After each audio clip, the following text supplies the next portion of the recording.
যেখানে বসে বা দাঁড়িয়ে আমার ভিডিওটি দেখছেন, নকশা কুঞ্জকুটির পক্ষ থেকে সবাইকে জানাই ঈদ মুবারক। সবাই কেমন আছে, ঈদ কেমন কেটেছে অবশ্যই জানাবেন। আর আজকের ভিডিওটা থাকছে আমি কিভাবে প্যাকেজিং করি আর আমার লোগোটা কিভাবে দিই সে নিয়ে। এটা একটা নিকানামা, হয়তো সবাই অনেকেই চিনবে এই নিকানামাটা।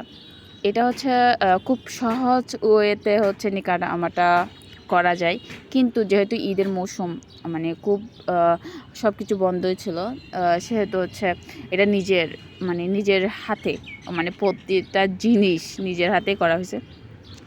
এটা নিকা পেন, নিকাহ নামার সাথে নিকা পেন, তারপর একটা মেরুর থাকবে। এই মেরুরটা বানাতেই আমার অনেক কাহিনী গেছে, কারণ আমি গোল শেপের মেরুর পাই নাই, তাই আমার এটা করতেও অনেকটা ঝামেলা লাগছে বলতে গেলে। এটা আমি দেখাবো, ভিডিওতে দেখলেই বুঝতে পারবেন।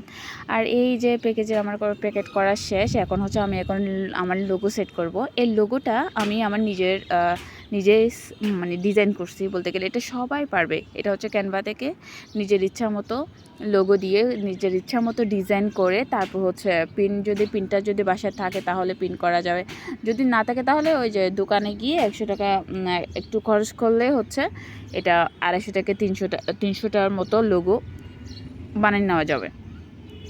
তো আমি আমার এত টাকা লাগিও নি, কারণ আমার কাগজ আর সব কিছু ডিজাইন সব কিছু আমারই ছিল, তাই আমার অত লোগোতে এত টাকা খরচ হয় না। কারণ এটা একটু জাস্ট কষ্ট করলেই টাকা বেঁচে যায় এমন। তো আমি চেষ্টা করি কখন আমি টাকা বাঁচাইতে পারি, সব কিছু টাকা বাঁচানোর ধান্দায় থাকি আমি।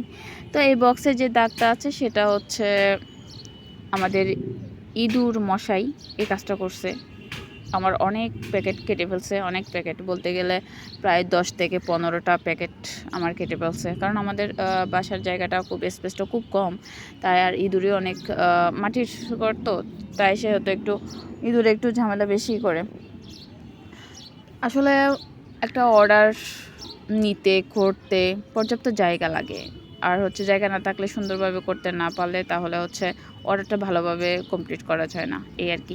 তো আমার এটা এভাবে গেছে, আমার এটা খুব সুন্দরভাবে গেছে, খুব ব্যস্ততার মধ্যে গেছে, কারণ আমি কোনোভাবেই কোথাও যেতে পারি না, শুধু এই অর্ডারটা নিয়ে করছিলাম। কারণ সব কিছু বন্ধ ছিল, সব কিছু আমার একা হাতে করতে হয়েছিল, সব ঝামেলা, তারপরে গেস্ট সব কিছু মিলে একটু ঝামেলার মধ্যে গেছে। তাই হোক, তবু তাদের দাম্পত্য জীবন খুব খুব সুন্দর হোক দোয়া করি, কারণ ডেটটা দেখে বোঝা যাচ্ছে যে এটা খুব শীঘ্রই চলে গেছে। তো আল্লাহ হাফেজ।